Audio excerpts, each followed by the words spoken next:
Hey, good afternoon, SDP. How are you? Hope you're having a lovely time in Abuja, whatever time of the day you're watching this, probably in the afternoon. Hope you're having a fantastic afternoon in Abuja and just, relaxing and enjoying your the beginning of your week, because it'll be a new week for you. And I decided to make this after a conversation with FCT chairman. I said, I'm going to make uh, a little something. I didn't say it was a video, but I said I was going to make a little bit something for them to for your review, since I'm not available to be in Abuja for the screening as I am in the US where I live. But I've been I've been to Nigeria multiple times this year already, and racking up expenses for these trips to Nigeria, which I cannot continue doing.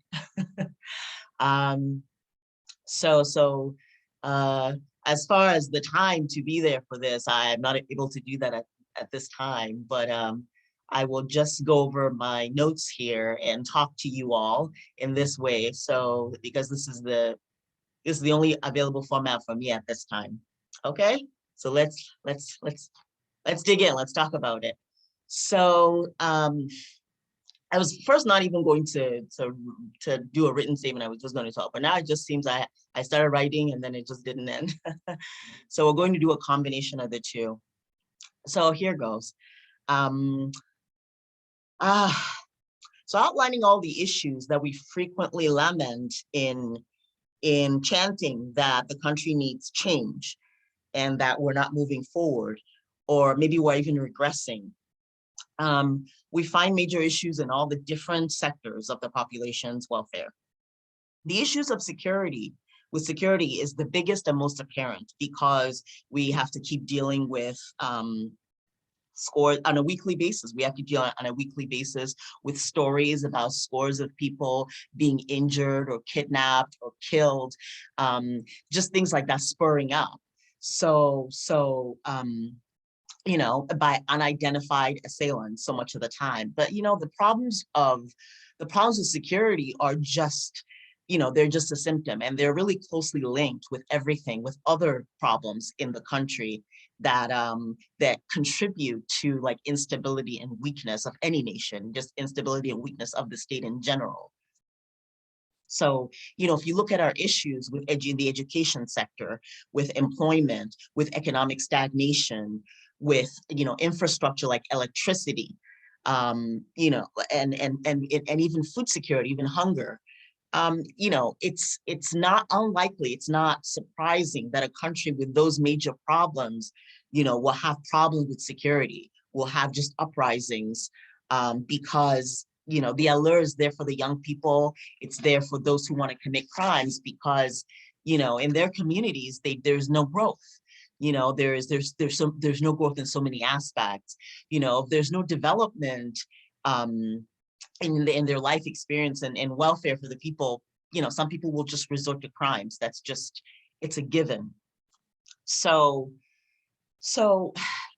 we have to just start at the beginning and just look at, the fundamental fact that, for a country as populated as Nigeria is in the modern age, Nigeria is a weak state. And it's dangerous because it can only get worse if we don't do something about it. It's a weak state because for a country with 200 million people in it in this day and age, there's so much that we don't have a solid grasp on, and we don't have a solid handle on in managing well. Even if we're not managing everything well, it would be better if we really had a handle on some things. It just seems that there is so much that we don't have under control well.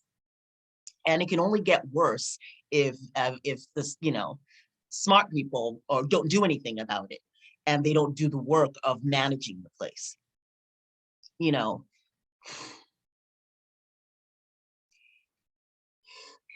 I'm going to talk about the political class currently. One of the problems that we have is that those at the helm of affairs in the political class only, we hear them talking about how it's their turn, how this is their time, and they've known so-and-so for so many years, and this and this and that, and that's fine.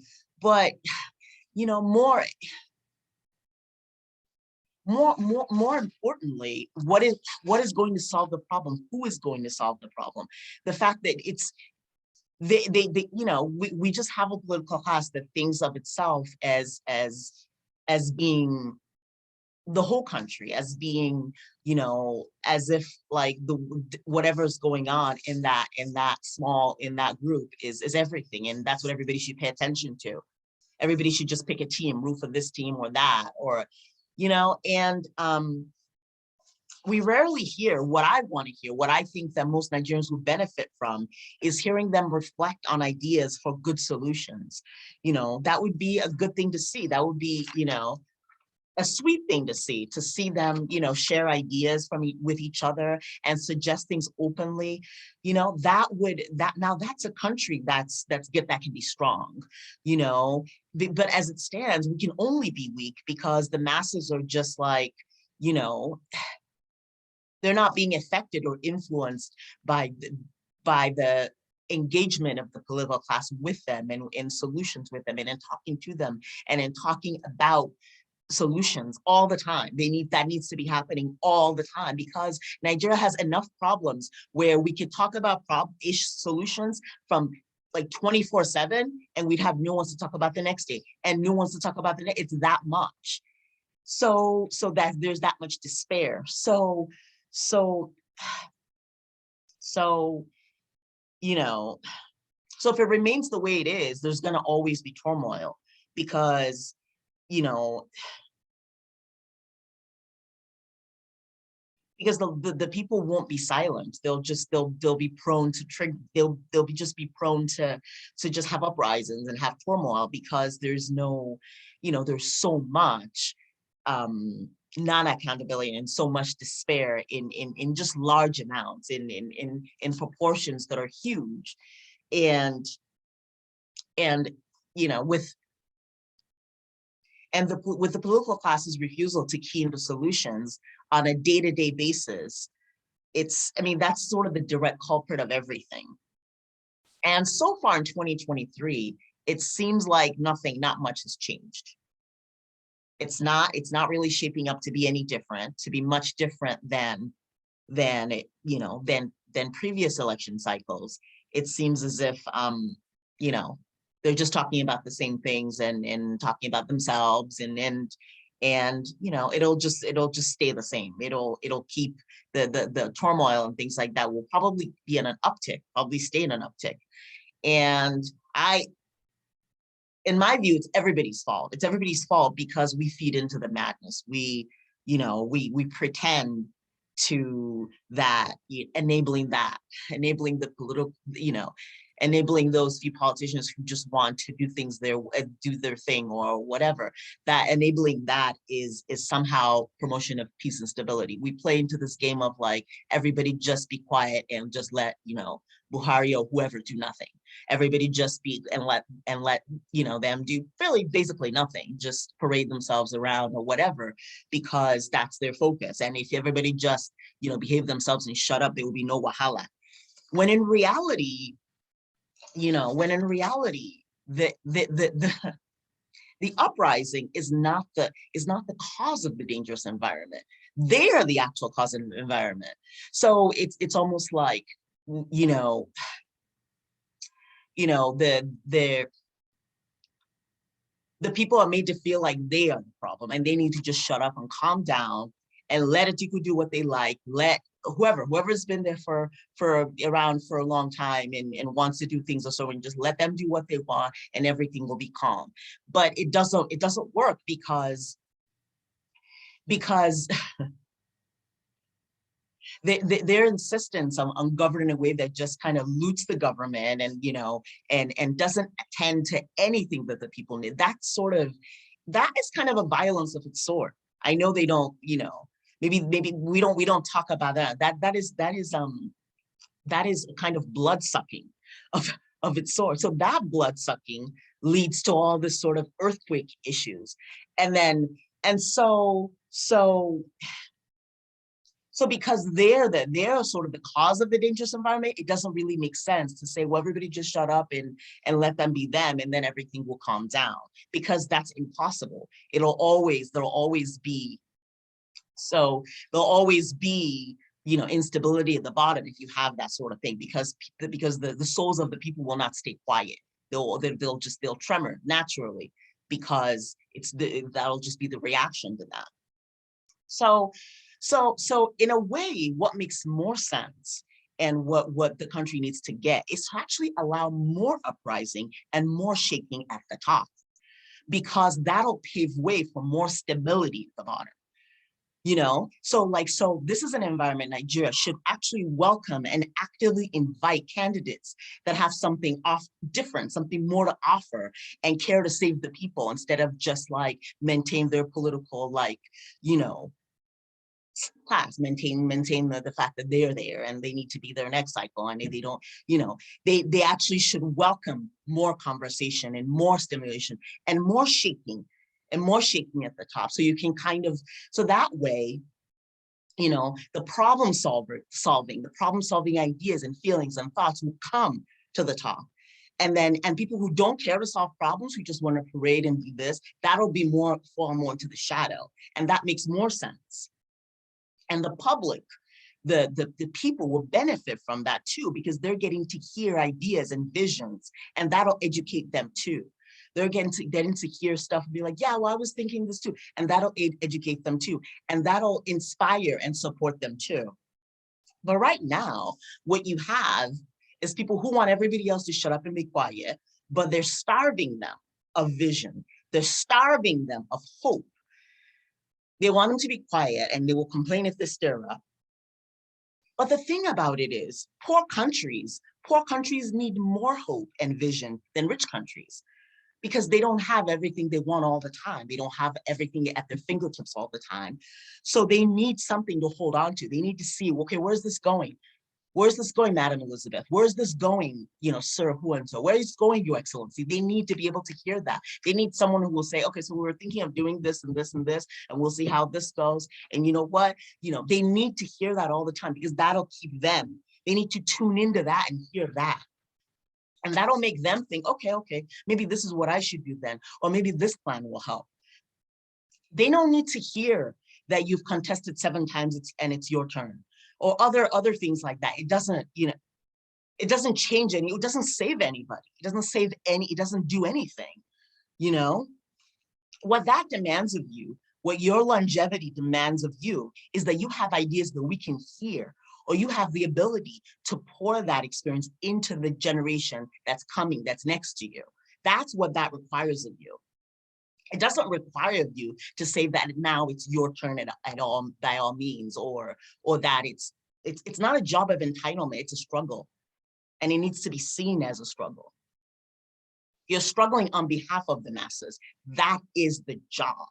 And it needs to be seen that way. If it's seen any other way, then it's not, it's not going to be handled properly.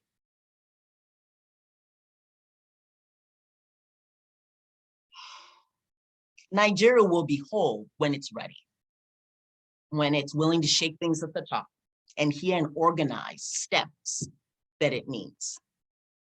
Right now, the political environment wants to eat their cake and don't see the future they don't realize that the future under them and under that is dead. That the future under that is nowhere. It'll just move on sluggishly and maybe disintegrate. The rest of the world as a whole is moving at such a pace in this 21st century. And trying to lead such a nation with a solid future, for a solid future, requires a solid vision. If you're trying to provide a space for growth and the human development of people.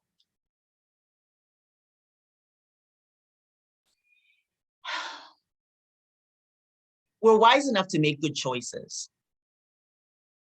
So let's do it. Let's take it seriously.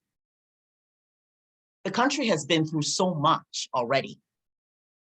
Can we just agree to look through solutions and leave back those who don't want to do the same? That kind of proactive behavior will spawn the needed movements to change our future and change our fortune.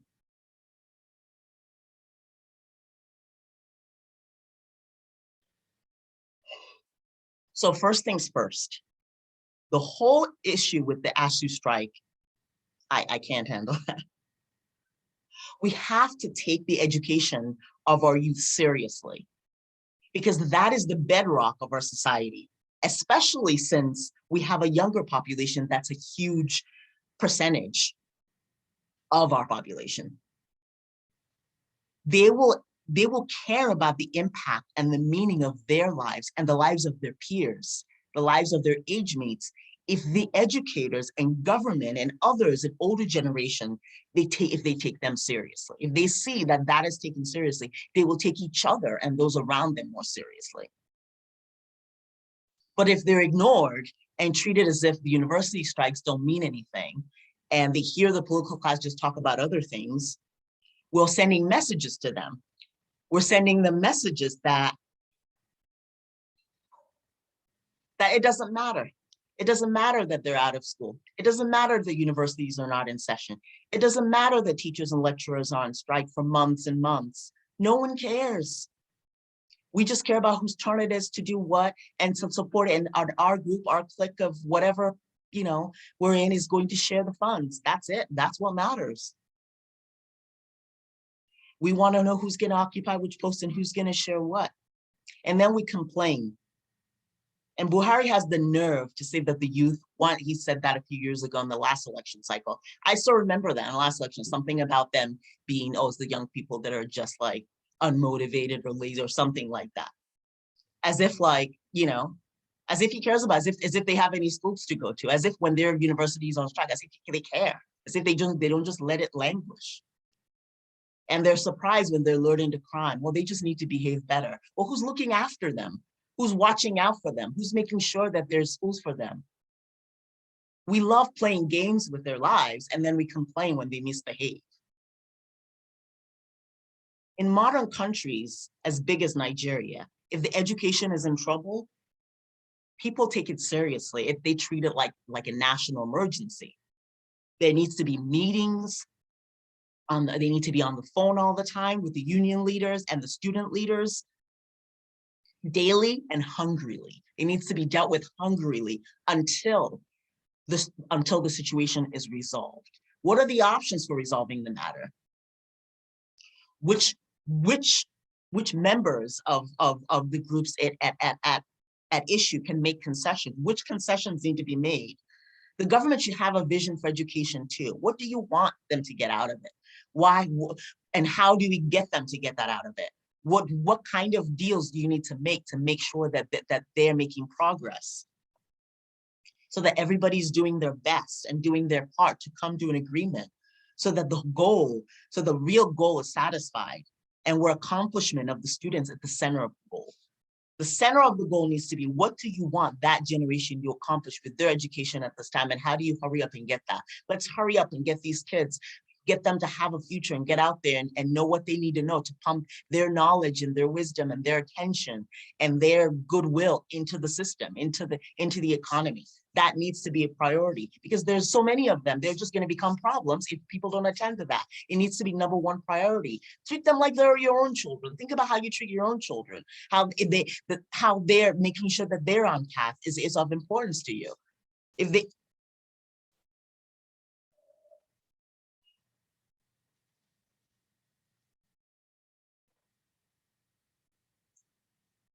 The next thing is the issue of supporting business growth and improving employment rates and generally forwarding economic environment into the next stage. Part of that solution will be geared toward surrounding Nigerian companies with reasonable infrastructure needed for them to transact and conduct activities. The issue of immediate concern is the lack of reliable electricity. One of the first issues is just that, the lack of reliable electricity supply, even in our major cities. It's really a shame, because it's pretty much impossible to have a strong, vibrant business sector that just kind of has everything it needs to survive if there's a lack of supply of electricity. Especially in this age of technology where we use computers, everything is tech and everything requires electricity.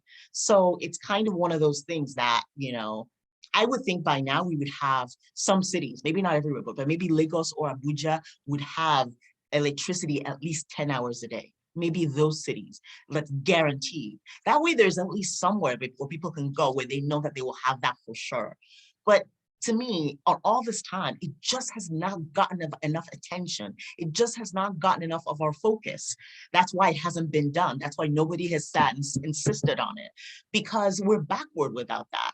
I mean, I hate to say it, but that's the fact. Like, that is a backward environment without that. Everything else, I don't care how many, I mean, so I think we just need to face that, and we need to deal with that, and that needs to be done. In the next few years, that needs to be done, period. There needs to be at least 10 hours of electricity available, and that's guaranteed that we know when it's going to be on in at least a few of our major cities. It's completely outrageous. It's just, anyway. From what I've gathered, it seems a state-by-state solution is part of the sort of the problem, the major solution of the issue. It seems, undertaking it on a state-by-state basis and on a state basis is more feasible and is a quicker solution than trying to have just the federal infrastructure take care of everything. We're not going to have a federal grid that does everything. And this late in the stage, since we're not the US, we didn't get to lay this down, in decades ago or anything like that. We're just doing it now.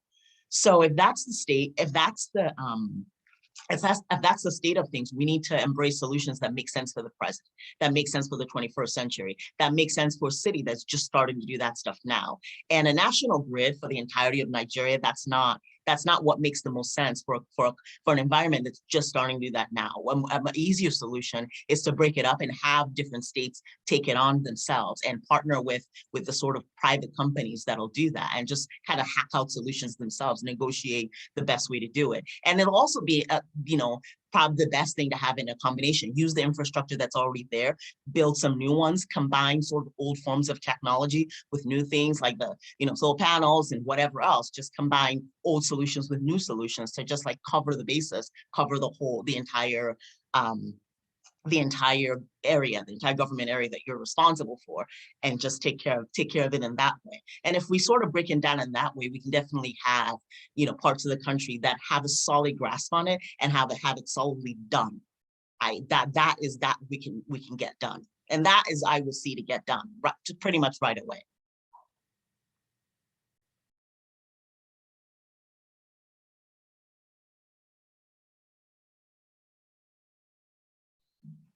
And the role of the federal will just be to, making sure everything is moving according to plan and making sure that it's been taken care of.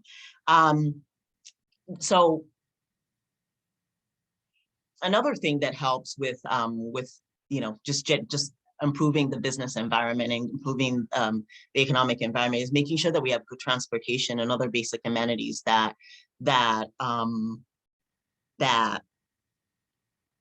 support enterprise and that support commercial activity. Like, certain roads are a must. All the roads between major cities need to be well maintained, because you need to have commercial trucks that are carrying stuff for the marketplace, that are carrying stuff for the food store, that are carrying stuff for the pharmacy. They need to have good roads. They need to have, that kind of movement should not be impeded, because then the stuff will not get to the place, and then the prices will go up because, this road was blocked and no one was able to get from there to there, or we had to go around this road and spend so much on fuel, and all that stuff sort of artificially makes things more expensive too. Just the lack of feasibility of things, lack of ease of things sort of artificially hikes up, the cost of things and makes things more expensive. So just like getting rid of obstruction, just getting rid of sort of infrastructural, whether it's like physical infrastructure like a desk or this, or infrastructure like electricity or tech infrastructure, just getting rid of obstructions that those can cause can sort of ease on the cost of things and on the burden that places on people who are just trying to get through the day, get through the week at their businesses. So even the availability of public things like public restrooms, public libraries, public water sinks, that can sort of assist with basic cleaning and a place to sit and type something on your computer, things like that. that supports just hygiene and general community support. And again, just not obstructing just things moving along. People engaged in business activities and commercial activities and things like that.